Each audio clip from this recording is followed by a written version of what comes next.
Afternoon. Welcome to the Transportation and Logistics panel. We have a group of people that are well versed in transportation and logistics. We have great Guido Gries from DACHSER, who's the MD of the Americas for DACHSER, Greg Smith, who is a vice president at Tech Mahindra.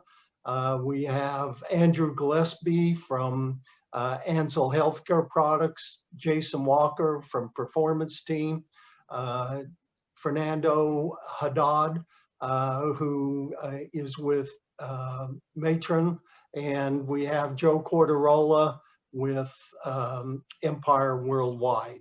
And I think I got everybody. So one of the things as moderator, I'm just gonna try to set the stage for the panelists to make their comments and their point of view. But everybody, and I'm sure in many of the sessions, people have been talking about black swans, which are rare, unpredictable events which have serious and unavoidable side effects. And the pandemic we've all experienced obviously disrupted the supply chain substantially. And then if we look at a black swan versus a gray rhino, the gray rhino, people see that it's obvious it's coming toward you. So people try to take preventative measures to stop the gray rhino from disrupting things. So really the big difference is the approach to a black rhino versus a gray swan, a gray rhino versus a black swan. So when you look at it, leadership in a black swan, they don't do anything. They take accountability once the effect has occurred, like the pandemic. If it was a gray rhino, management looks ahead before the event happens, and they actually take action to prevent it. So one of the ways to look at this is a public health analogy that my daughter taught me. And she said that there was a situation where there were a lot of people drowning. So immediately in this river, immediately people started going out there with their boats and rescue people to rescue this person drowning. But the longer they were out there, more people kept coming down. So they had to get more boats, more people to rescue these people, and more ambulances, until somebody had the bright idea, let's go upstream and find out what's causing all these people to be in the river drowning in the first place.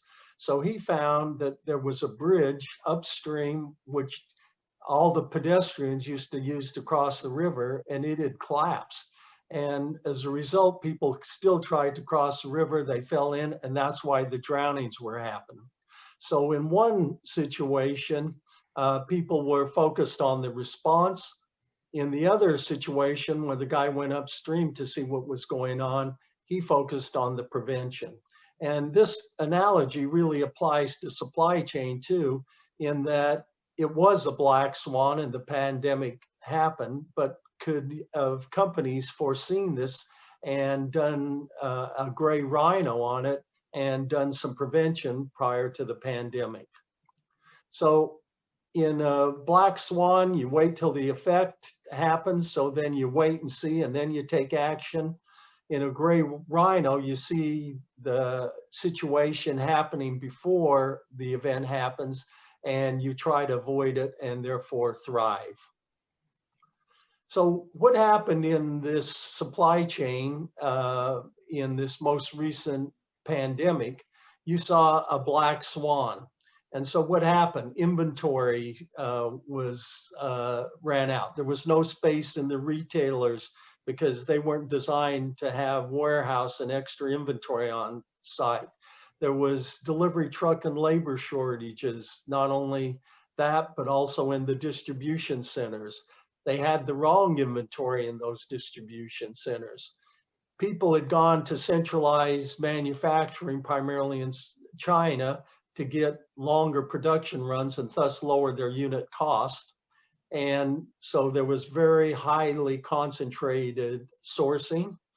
There was a loss of control of the demand because obviously the demand changed very quickly, and there was limited access to raw materials, the right raw materials. So all of this ended up in one sense with a lot of more inventory, but of the wrong items. So this chart just kind of shows historically from 2000 to June 2020, historically the level of inventory. And what I just wanted to highlight was you can see the red arrow there, how high it spiked. And it is, again, not that this was just the wrong inventory, and a lot of people found that their demand completely dried up. So with that in mind, and that's setting the stage, I'm going to turn it over to the panel to begin talking. And so what we're going to do is we're going to cover a number of topics. And Andy's going to talk about supply chain strategy that you might want to implement some options. Fernando is going to talk a little bit about flexible supply chains, cost versus risk. We're going to have, let me just make a quick adjustment here.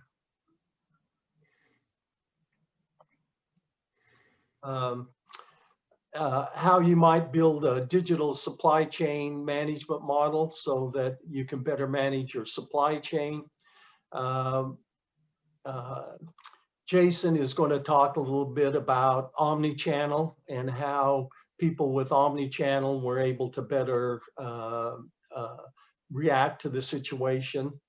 And then Guido is going to talk about some of the implications and things that people can do with their supply chain. And then Joe is going to talk about the transportation and the outlook for ocean freight and using some of the data that's available out there. And finally, we'll take questions. So with that, we'll move on to the strategy. And I'm going to turn it over to Andy Gillespie, who's the Director of Global Logistics at Ansell Healthcare Products. And they make a lot of PPE. And I'm going to turn it over to Andy because he's got a lot of experience and they went through some troubles, but came out the other side. And Andy's going to tell you how they did it. Thank you very much, Gene, and thanks for the introduction. Ansell Healthcare Products is very heavy in the PPE space, more so in the protective gloves area. What we call exam gloves or single-use gloves are a big component of our portfolio. We are a global manufacturer and a global seller of these products. So we have a global footprint for this. So what we faced in our various production areas in Asia, and then trying to get the product out to the other, what we call our market regions, North America, Europe, and Asia Pacific, as well as the Latin America. It was quite challenging. So to kick off the little story, we also make protective suits. The disposable suits that you will use in a virus condition, for instance. We make a lot of those. Most of those we actually make in China, in Xiamen, China. Early in the process, I remember it very distinctly, was my birthday and was also the first day of Chinese New Year. In China, everyone goes out for holiday, and the first day of Chinese New Year is well, what we in the US would consider our Thanksgiving Day. All the families together on the first day of Chinese New Year. Our factory had to get back to work on that very day. So the management was called in by the government. They said 21st of January, get back to work. I'm sorry, it was a couple days after that. So it was the Saturday of Chinese New Year, the first day. Get back to work. You have to start production right away. Forget your 2-week shutdown for Chinese New Year. And they did. They had to get back to work. And they had a lot of workers, a lot of key workers that were spread out around China who couldn't get back to Xiamen. The government said, don't worry, we'll find you employees. They had to get back to work with new people, get into full production to make these protective suits. They had to also, in a few weeks, figure out how to set up their factory and their processes to protect their employees. They figured they had to figure out social distancing before we were talking about social distancing. How many employees they could actually bring in, who's working home, who's coming in the office, what shifts, what parts of the factory you can go or you couldn't go. They had to figure all this stuff out. So that showed us how serious the situation was. A few weeks after that, our factories started to shut down in other places, in Sri Lanka, in Malaysia, in Thailand, and other places, because the virus was spreading. So by the end of March, those other factories, also essential products, making protective gloves, had to get back to work. But the governments had shut them down. So they had to prove to the governments that they were essential, which was the first tick. The second thing is they had to prove to each one of the governments, they had to get certified that they could get up and operating safely at half staff or less. And then they were allowed to reopen. Each one was closed at least 2 weeks. We lost that production of very essential products. This is what they did to react to that, though. They started making the most basic products they could because they figured they could make many, many more millions of pieces of gloves, for instance, if they made the basic things, the protective product, without the frills, without any special considerations or surgical considerations, things like that. So they didn't make the fancy things. They made less variety and more basic so they could produce more. And they got up and running. All right, so we know that the shipping lines worked pretty well, but we had ports at these places like in Malaysia and Sri Lanka, for instance, and in China that were slowed down. They had slowed down. They couldn't get workers back either, and they had to prioritize.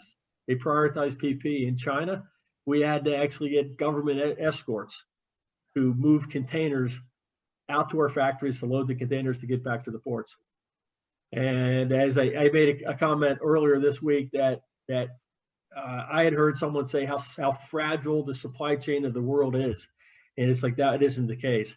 The supply chain did slow down, it did get affected, but it was back up and running again. I mean, this is the spaghetti string of different supply chains kept moving and we kept transporting product. But we had to learn how to change. Okay, perfect. All right, so maybe we can switch now to Fernando. And what is the case for flexible supply chains, cost versus risk? And Fernando is the current Senior Vice President of Transformation for Materion. He's had extensive experience with companies like Honeywell and Dow Corning. So I'll turn it over to Fernando. Yes, thank you, Gene. Yes, and the intention here is to talk about how to adjust the operating model of your company for a more flexible manufacturing and transportation organization. Well, you can see that in this slide that in the past decades, in fact, companies have migrated to this more centralized manufacturing organization. And most of the times they moved to Asia, especially China.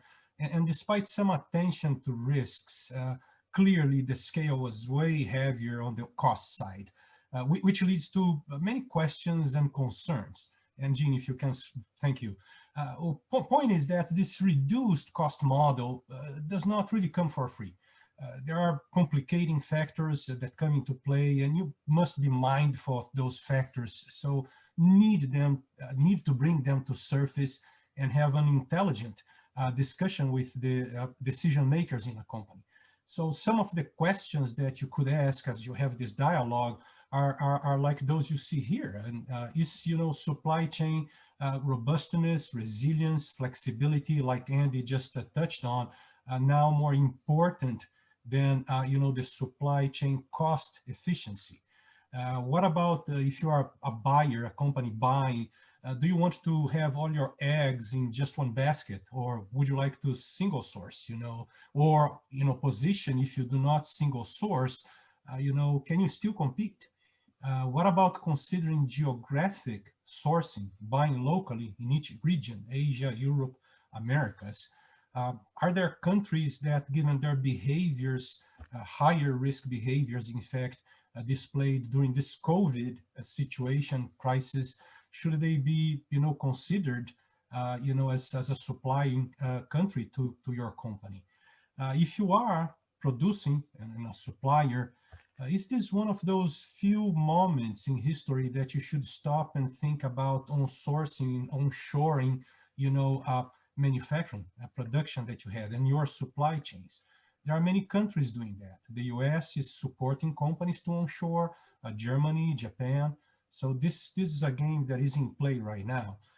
Should you consider supply chain flexibility or lack of flexibility an enterprise risk? Those that get to the board level of your company. Remember, the board of directors, they have some duties with investors. Transparency, loyalty, they are there to protect investors and not the company. So they need to be aware of how flexible your supply chain is or is not to protect investors. Next slide, Jean, please. All these complications, they come into play, no doubt, and there's no one size fits all, but a potential solution is then to try to adjust, your company's operating model to a more flexible, decentralized manufacturing organization with a consistent risk management system. You have to have those in place. Of course, the importance of risk management has already increased so much in the past few years. Needless to say that many of us, if not all, remember back in 2011, the tsunami in Japan, the Fukushima power plant, and how disruptive that event was for many of us, or our companies. What about the 2018 Hurricane Michael hitting Florida? I had a plant in Florida, in Panama City, that was almost completely destroyed. Distillation towers down. So it's a situation that you have to stop and think and say, okay, what is it that I could have done better? What type of risk management actions I could have in place? Should I have, previous to the hurricane season, thought about the planning, looking at those key materials that are supplied to key suppliers and have them produced in advance and stored someplace else in the US, not in that coastline. So those, companies face the reality of these dramatic and rapid impacts with a devastating potential. We all know that. And this awareness has accelerated now with COVID. This is a third example, and everybody has that right in front of us. So risk management will strongly shape, processes, landscapes across the entire value chain. I have no doubt about that. And companies must develop playbooks that can quickly be kicked into action and protect, all the stakeholders involved, customers, suppliers. Apart from risk management, adjusting the operating model can be clustered in, I'll say, 4 categories. And those are, when it comes to processes and organizational design, 2 of them, we all have to embrace those processes, those organizational designs that allow for remote working. We were basically forced to do that right now. Many of us, here we are, doing that. The other bucket is technology. Technology is an enabler, and we need to go beyond just the basic tools. So look at the Zoom meeting that we're using now. This is important. Most people on the planet are using that to do business. But you have to go beyond that. You have to really think about technologies that allows, for more, I'll say, solutions. Think about robotics, think about, wearables. Again, the general idea is to ensure that you can have things like handle shipping transactions, or manipulating data, or triggering actions, or even taking over physical tasks which were previously done by humans. And once you use technology to do that, you not only lower the error rates, but you really end up with a higher level of reliability in your entire supply chain. That brings the agility, the flexibility, the robustness that we are talking about. And again, allows, of course, for quick responses in times of disruptions, like the ones I just mentioned. Again, this really leads to more robust supply chains. And from a people perspective, again, I mentioned processes, organization, technology, and people. You have to have the right people on the bus. We all heard that. But the point is, you need people that have that proactively explore and adapt to new realities. So having the right skill set and having the agile mindset to embrace these new moments that we have to. And this last slide, Jean, please, if you flip once again. As I said, there's no one size fits all to adjusting your operating model for more flexibility in manufacturing, transportation. But I think that the important thing here is to really properly balance the risks. It's really to have this open dialogue with all levels of the organization, up to the board level, as I mentioned, to be able to balance those risks. Many times the solution for a company is a hybrid model where a little bit of, these points that I made are applied. Again, I trust that this will add value to you and your organizations and bring you success. That said, Gene, back to you. Okay, thanks, Fernando. Now we're going to cover a little bit about supply chain management model that somebody may want to take a look at using as a diagram for the future. And Greg Smith is going to cover that. Greg has had a vast experience in the transportation business with Flying Tigers. He was the head of Qantas Cargo, was part of Oracle's supply chain team, part of IBM's supply chain team, and of late Tech Mahindra. So Greg, I'm going to turn it over to you to help us look at some of the implications that maybe help people, whether they have a robust, flexible, or resilient supply chain, and address some of the issues Fernando brought up. And Andy. Thank you, Gene. Appreciate it. Yeah, Gene went over my background, but I spent over 20 years on the carrier side of things. And then I spent over 20 years in the IT technology, and in between there, I spent about 8 years in transportation research, primary transportation research. And so I have a very large background. What I really want to talk to you today about is around 5G technologies and how they're going to enable so many of the kinds of things that we're going to be discussing on the panel today. You really can't do all the things that we're going to be talking about that Fernando and all the others have already talked about and are going to talk about unless you have the data. And the data is going to be available to you. I'm going to not speak too much to this because you guys all know what a supply chain is. I want to talk to you about what you're going to need and what is coming. Most of us are used to the whole term 5G. We understand the 5th generation of this technology. And most of you think it sort of applies to your phone. Oh, I got to buy a new iPhone or a new Samsung or whatever it is that you're using, or your tablets. All right. And that's a part of it because those are the sort of the leading parts. They're the first parts of the 5G technology that are available. We've got much faster chips. And we've also got an awful lot bigger pipes being built where we can move faster, vast amounts of data. Okay, so that's going to be great. But what else do we need inside of our supply chains in order to do what we're talking about in terms of modeling and also in running our supply chains in tomorrow's world? And I'm going to go over 4 specific areas for you today. The first one is cloud native 5G technology in the database.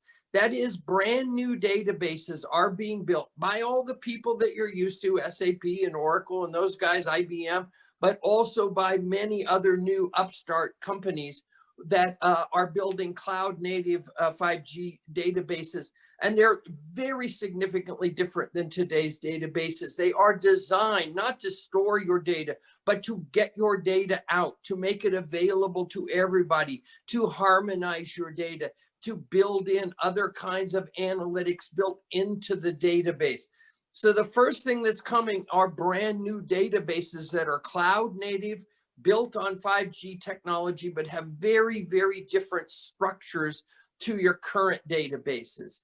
The second thing is going to be integration platforms. As we look at a supply chain that looks like what you're looking at right this moment, there are many, many different pieces. And as you've been looking at the risk versus cost, versus supply chain optimizations and et cetera, we all have different disparate data sources that are kind of built on different platforms, maybe utilizing different nomenclatures, even different time frames, et cetera. And it kind of makes comparing apples and oranges situation. These integration platforms that will tend to be built around like a commodity type or some sort of category of manufacturing, medical, fresh foods, whatever it might be, any kinds of manufacturing, wearing apparel or this or that. They will be built around that, but they will allow you to take disparate data sources. They may be within your company, but are different sources. All right. They may be different, using different nomenclatures. They may be another part of your outside supply chain. They may not even be in your company, and put your data on a common platform such that you can compare apples to apples. And this will be sub-second response time that these integration platforms are being built that can do this. And they're doing it using things in IT called common connectors. All right. And so that leads you to the third thing. We have BI, business intelligence, machine learning, and of course, artificial intelligence. You're going to have all of your brand new applications that are being built to go into these databases and onto these platforms that are going to have your applications will have the BI, ML, AI built into them, such that when you actually see some of your data, it's actually offering you 3 or 4 options on what you can do and what you need to do right away. And then the fourth piece that is coming, when you're looking at that sort of a situation and you're sharing your data outside of your company so much, all right, you also really bring in security as a major critical force. All right. And the security that is being built today, because basically everything that you're seeing here will be in the cloud. There will be virtually nothing that will be on premise for you anymore as we move greater and greater into 5G. And so the security will be up and is being built up to standards that will allow all of this to take place. So the last thing that I kind of want to go over for you is this concept of a control tower. And I want to utilize an example that is actually out in the marketplace today and being run today. And I think any of you who follow professional golf, particularly here in the United States, but globally, we all know who Tiger Woods is. And he tends to wear a red shirt on every Sunday, all right? There's at least 11 different manufacturers of Tiger Woods red golf shirts for Nike based around the world right today. But today, when somebody places an order for those shirts, it actually goes to a 3PL, all right? And this 3PL is going to take in all of these variables. They're going to look at, first of all, how many is it? And when does it need to be delivered? And to where does it need to be delivered? Then they're going to look at the 11 different manufacturers, all who have contracts with minimum guarantees that Nike guaranteed them. If you make this shirt, I'll give you 500,000 or $1 million or whatever the order number may be. Now, I'll guarantee you that. They'll look at where Nike stands with all of those people. Then they're going to look at where else, if they look at certain places, they're going to see where else Nike's going to ship things in that time frame that is necessary to meet the order. Then they're going to look at their own freight to see what they have. And then that 3PL is going to let out that contract to one of those 11 manufacturers, and that will all be done in a sub-second response time. And that's what a control tower is all about. A control tower is not something that is 100 big, screens up in a room and people pointing at them and making decisions manually. A control tower is a black box enabled by all the kinds of data that I've just been referring to, coming out of cloud native 5G databases, coming out of integrated platforms where we're taking all the disparate data sets, using the built-in BI, ML, AI kinds of technologies, and of course, handling all of the security and the payment and et cetera. So we're just to summarize, we're looking at the 5G technologies that are going to build up speed, quantity of data that can be handled, and of course, reliability. And those are all coming very, very quickly. But what we've just gone over here is something that's going to allow you to do much, much more in your integrated 5G digital supply chains in terms of model building, in terms of responsiveness, and particularly around optimization. Again, just as Fernando was talking, tell you, you know, what the decision should be for you to make the best one. So that's pretty much what I was hoping to go over with you today. And Gene, back to you. Okay, thanks, Greg. Oh, why isn't my I don't know. We my never slides saw, aren't advancing. oh, we never saw me either. You were on the whole time. Oh, wow, that's interesting. That's a better look anyway, Gene. But oh, there we go. All right, now we're going to talk about B2C supply chains and omni-channel. And Jason's going to take us through how some companies have done better in their resilience and flexibility by having omni-channels. So Jason's been the Senior VP of Operations at Performance Team. Performance Team was recently acquired by Maersk. But Jason has years of experience and has been associated with the USC Supply Chains School for some time. So over to you, Jason. Thanks, Gene. Oh, yeah. It's a privilege to be with the conference today. It's my 6th year of involvement with USC, and grateful for this opportunity. So currently I manage the day-to-day operations of distribution centers throughout the United States across a large variety of industries, apparel, footwear, house goods, home goods, electronics, and auto parts mainly. And you know, these nodes that I manage with my teams are all the final point before the orders turn to cash, really. They are the point in which transactions to the final customer are made, whether that is a wholesaler, a retail store, or in you know, a higher percentage of our business direct to consumer. So I wanted to talk a little bit about the impact of COVID and how we've had to pivot, and talk a little bit about the what we've seen with regards to businesses that were set up to be successful. At least they could pivot quicker than others in dealing with the transition to direct to consumer. So here's a graph here. This represents SAP's Commerce Cloud customers' orders profiles for the beginning of this year. You can see that pretty stable first 8 weeks of the year, a bit of growth over 2019. On March 11th, the WHO declared a global pandemic, and the online orders increased by 20.6%. 2 weeks later, that growth was 40.4% and plateaued around 63.3%. At the same time, in these distribution centers, they had to pivot to do direct-to-consumer volume. The volume that was in the distribution centers destined for brick and mortar basically turned off overnight.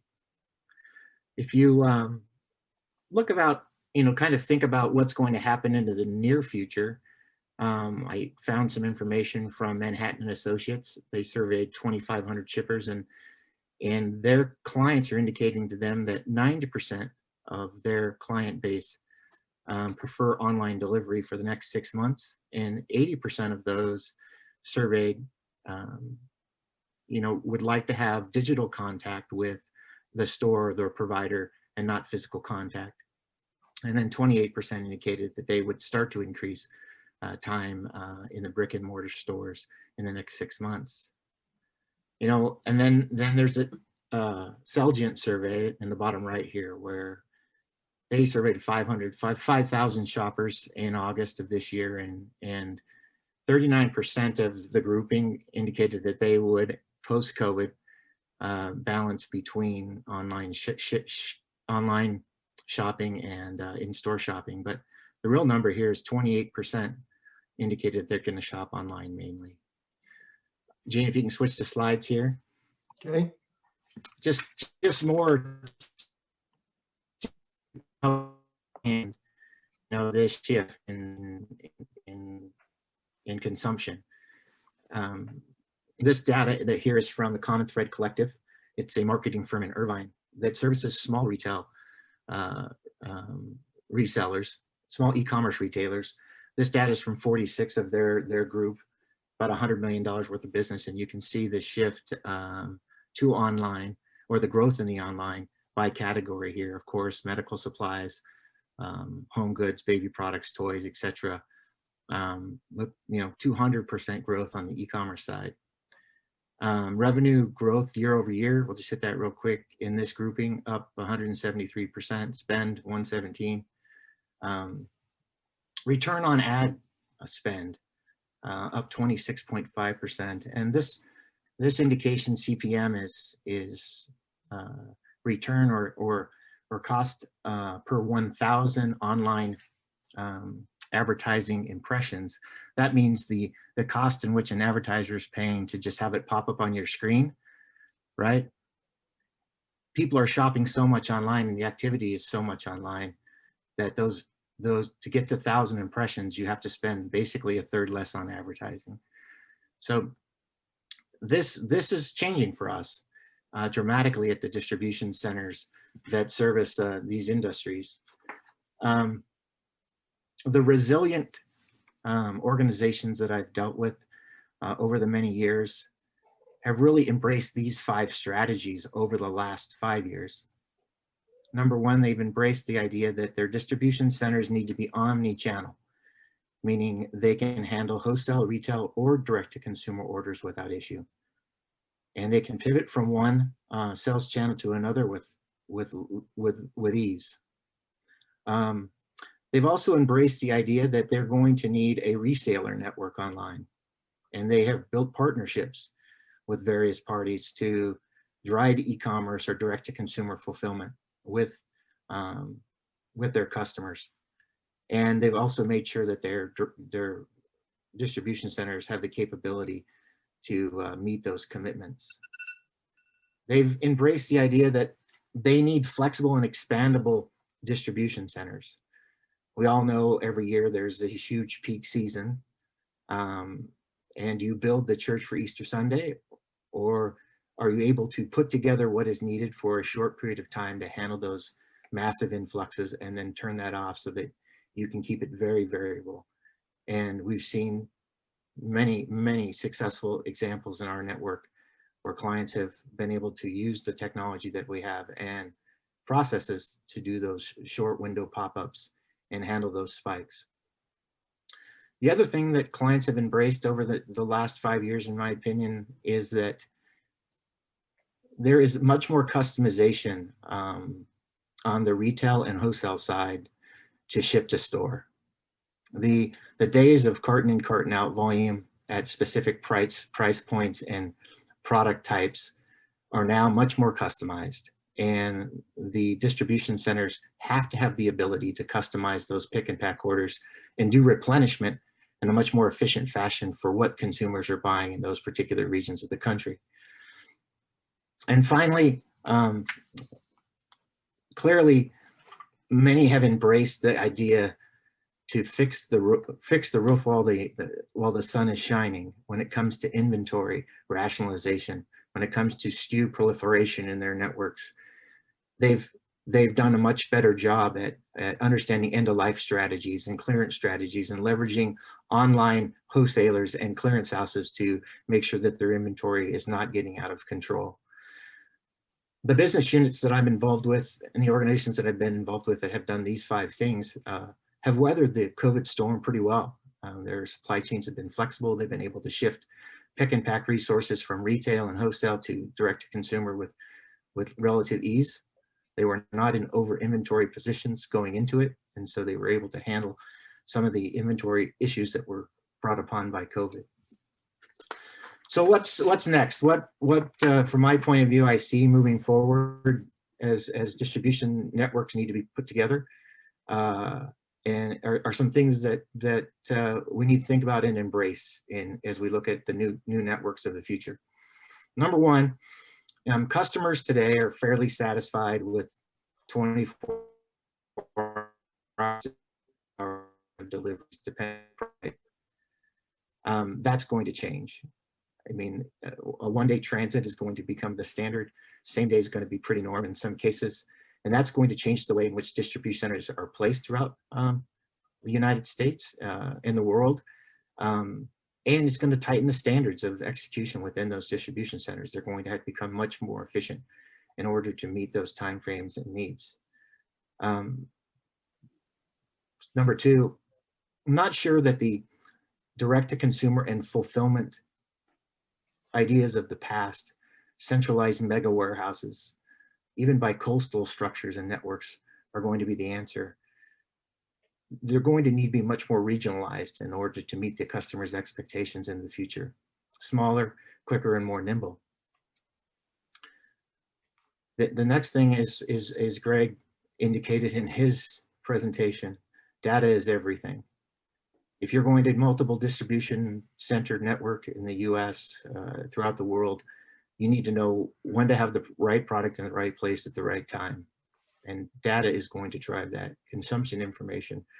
And you know, if you're a mid-level manufacturer or a mid-level brand and you want a competitive advantage, you're going to need to have those products in those areas for people to get very quickly to remain competitive in the future. Embracing robotics is the next thing that will occur. I get to tour many distribution centers throughout the country every year, and I'm still amazed by how manual much of the operations still are. And with higher labor costs today, the shrinking workforce and lower cost of technology, we are going to see in the next 5, certainly the next 10 years, a complete change in robotics and distribution centers throughout the country.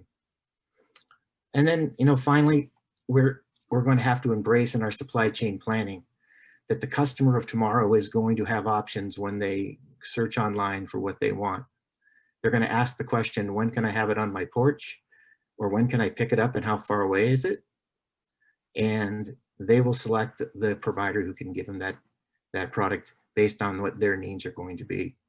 And we are those consumers. So expect, you know, in the future, distribution centers and supply chain networks to be judged on e-commerce by the time in which a customer clicks their mouse until they receive that email that order has been fulfilled, or a measurement of click to fulfill, a measurement of click to the porch, how fast did they get it in their door porch based on when they click their mouse, or when they click their mouse and we're able to go pick it up.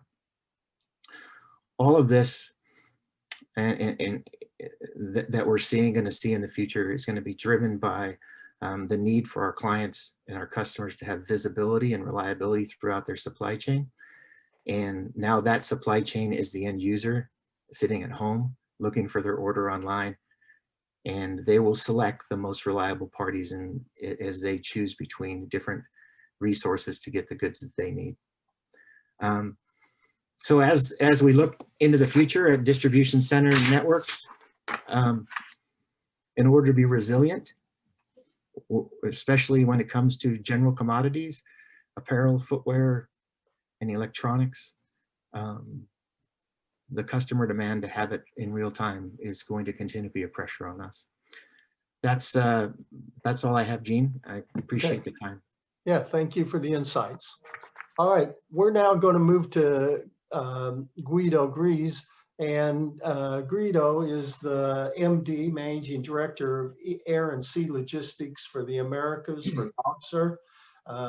We were just talking before, Guido was born in Germany, has lived in Asia, has been here for the last 10 years, so he's had a truly global view.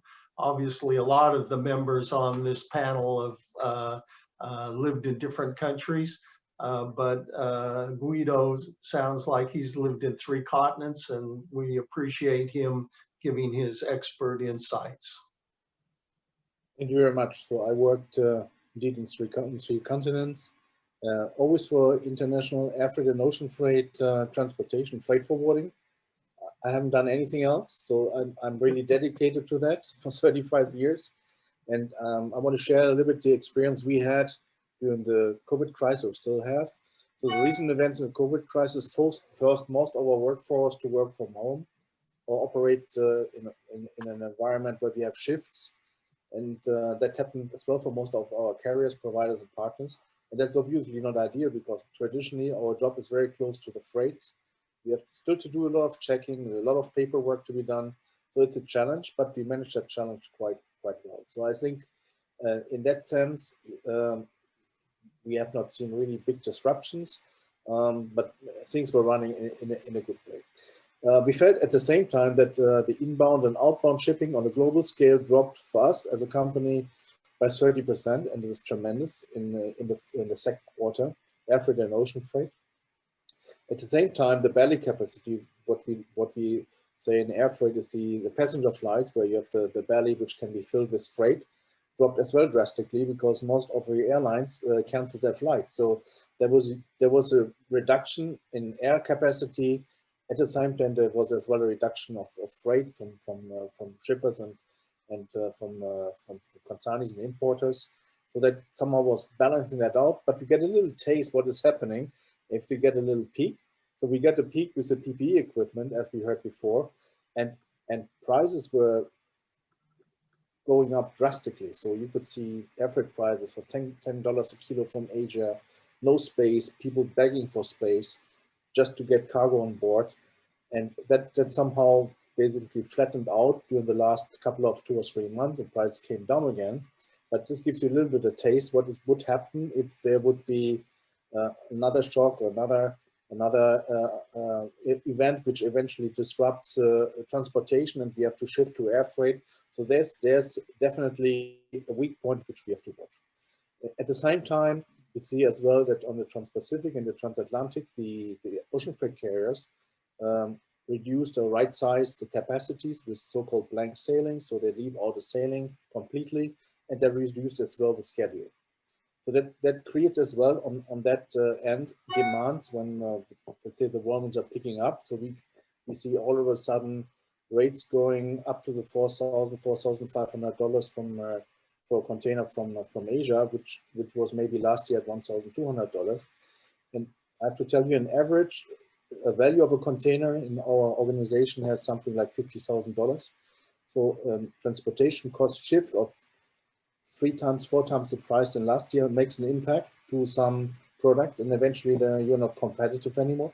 So you have to watch that as well. Anyhow, most of our customers could fulfill their supply demands, and I think we could manage everything in the right way, but definitely at a higher cost and a reduced speed. And the question as well, the given agility that you can fly from anywhere to everywhere, ship from anywhere to everywhere, to basically mitigate mistakes in planning, that came to a reduced amount. So lean supply chains, which we have, especially in the automotive industry with floating stocks and transit, let's say call it swimming warehouses, increases vulnerability, I think, to certain interruptions, closures of borders, which we had as well, made that as well more extreme. And certainly that has been buffered a little bit by the fact that most of the companies eventually closed down the factories as well, or have reduced production.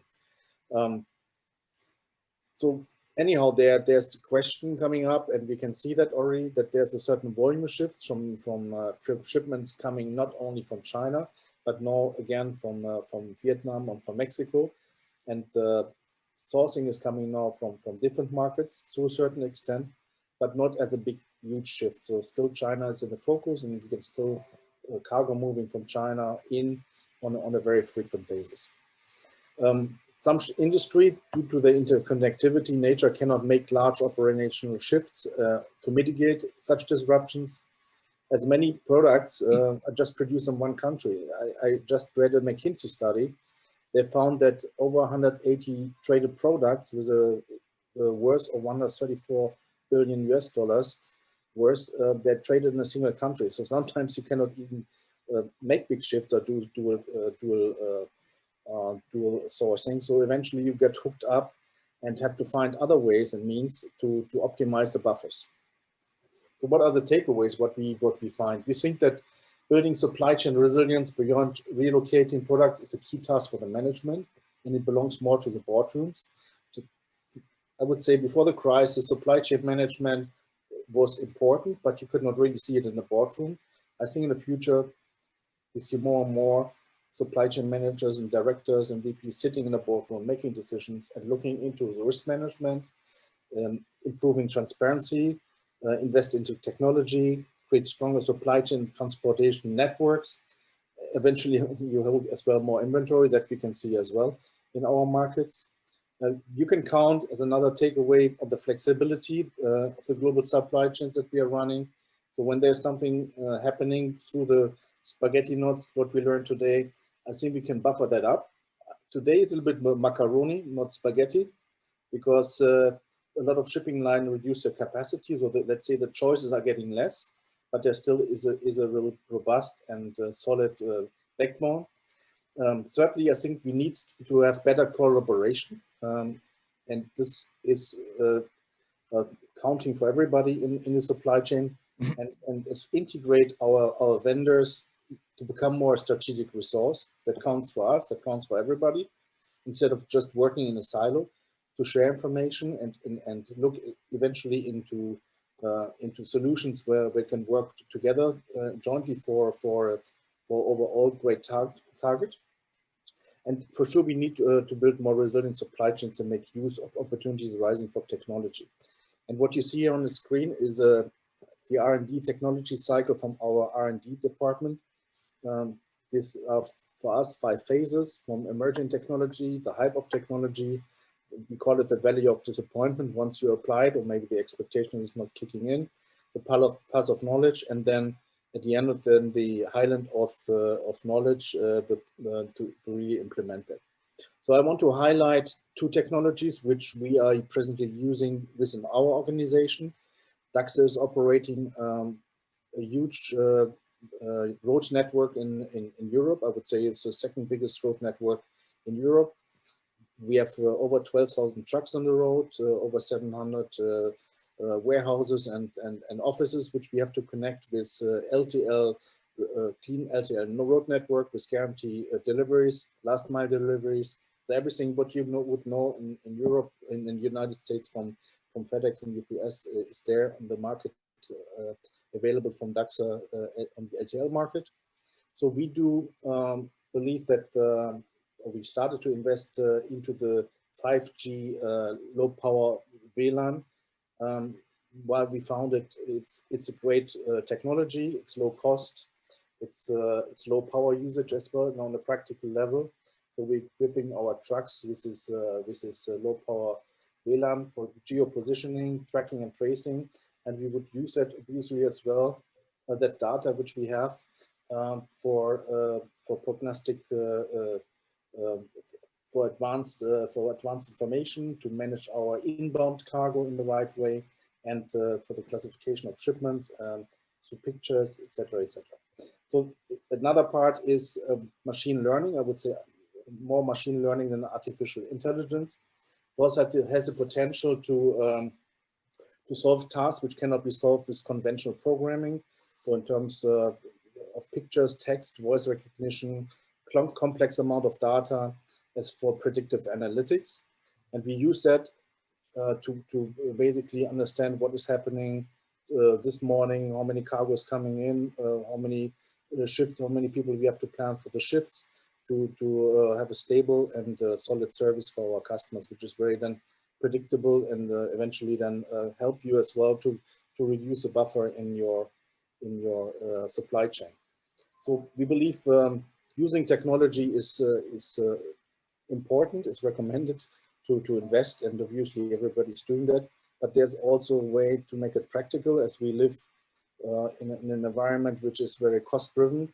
It takes time, and for instance, the 5G VLAN technology was too expensive a year ago, and now with new innovations coming out, the price reduced drastically. So that was a decision maker, or the point of decision was reached to invest into the technology. So it's ready for rollout and scalability.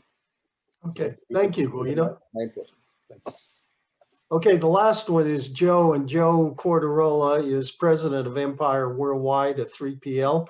And Joe's had extensive experience in purchasing a lot of ocean logistics and one of the experts in the business. And Joe, I'm going to ask you to really speed this up quickly if you can. Sure. Sure. Thank you, Gene, and thanks to the USC for this opportunity. Well, talking about a black swan, what happened in the ocean market was totally unexpected. Rates have almost doubled in 2020 compared to 1 year ago. And when we compare 2020, the year of the pandemic, to the 2008 stock market crash, in 2009, for example, the rate for a 40-foot container from Hong Kong to LA was in the neighborhood of $600, $700. When this year, 2020, it went up to about 4,000. So you can see what a surge in the price. And I think it's similar to the air freight, which Guido made point of. So the question is, what caused this upsurge? We believe there's 3 reasons. One, and the main reason we believe, is the reduced ocean capacity, which is the space available on ships. The carriers adjusted that downward through blank sailings, which is skipping ports or sometimes the whole region. So effectively controlling and decreasing the space available on ships. There was a severe shortages of empty containers overseas. People looking to export goods, they couldn't find empty containers. And also the third one, which is also very important, is the increase of import cargo. And we've seen data during this presentation, how this increase took place.